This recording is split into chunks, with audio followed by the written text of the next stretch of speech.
I am not a sushi chef. Heck, I'm not even a professional chef. I'm just a home cook standing in front of a camera asking for you to watch me make sushi rolls low carb. That way, you'll know 2 ways how to enjoy your restaurant favorite without having to use white rice. First, we're making a sushi roll without rice or without nori or those seaweed sheets. This roll uses a thin sheet of cucumber instead. You can put anything you want in your cucumber roll. I'm using cream cheese, avocado, and salmon. But what holds it all together is the cucumber. You need thin slices of cucumber. The pros use their chef's knives because they have good skills. I don't even have good skills. You know, like nunchuck skills, bow hunting skills, computer hacking skills. So instead, I use a peeler. It's much faster too. Discard the outer layer. You don't need that. Try avoid using the center of the cucumber since it has a lot of seeds and a higher water content. Then to get them all uniform and one size, just trim the ends of the cucumber slices. Next, lay down a sheet of plastic wrap on a bamboo mat. Then layer down the cucumber slices, making sure they overlap each other by halfway in order to avoid any gaps and any of the contents of your sushi spilling out. And the ends of the cucumber should be perpendicular to your mat and the way it rolls. You'll see why in a second. Add your fillings, avocado, salmon, cream cheese. Then starting with one end, start to roll the mat, then release and pull the plastic out so that you aren't just rolling the plastic up into the sushi roll. It just needs to stay on the outside. The plastic is a tool in this recipe, not an ingredient.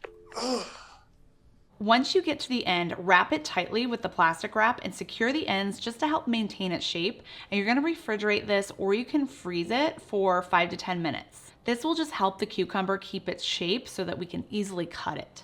Some people call it a cucumber roll, some call it a cucumber Philly roll, some call it a naturo roll. One of my local sushi restaurants calls it a summer roll. The other one calls it a sexy lady roll. I mean, it's fitting, right? I don't know about when my husband orders it, if he likes that name. I don't care what it's called, it's delicious. And with only 0.5 grams of carbs per roll, I mean, you can eat more than 12. Before I show you another workaround for making low carb sushi, let's clear our palates.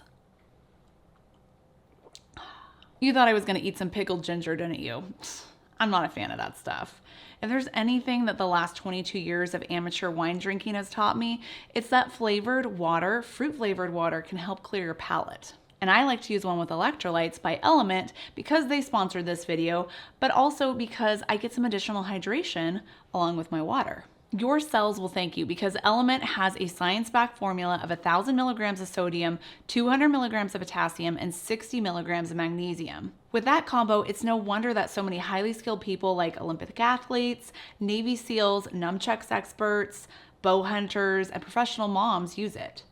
Element helps anyone stay hydrated and without the sugar and other dodgy ingredients that are found in other popular electrolyte and sports drinks. Right now, Element is offering my viewers a free sample pack with any order. It's a great way to try all 8 flavors free with any Element order. All you have to do is go to drinkelement.com/KetoFocus.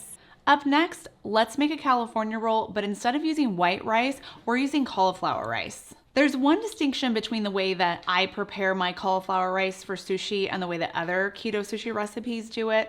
I don't like to mix in the cream cheese with my rice. I just don't think it's that necessary. I actually like to add a special ingredient that gives it more of an authentic flavor. Besides the white rice, California rolls really aren't low carb because they often contain imitation crab, which is actually just filled with sugars and starches. To get around that, I use canned crab meat. It's easy to access and a lot cheaper too. To that, I add 2 tablespoons of mayo and 2 teaspoons of sriracha, but you can add more if you like it really spicy.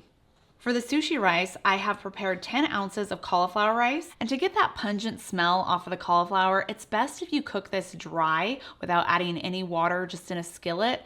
If you steam it, it just perpetuates that nasty cauliflower smell. Then stir in 1 teaspoon of rice wine vinegar, and then my secret ingredient to combat that nasty cauliflower flavor and smell, I like to add toasted sesame oil, 3 tablespoons. Now assemble the roll, layering down rice, cucumber, avocado, cream cheese, and your spicy crab meat. I like to top this with a little wasabi cream made using mayo, wasabi, and water. This definitely satisfies that sushi craving. I could eat this every day. Actually, if you want to see what I eat in a day that helped me lose 30 pounds, just click right here.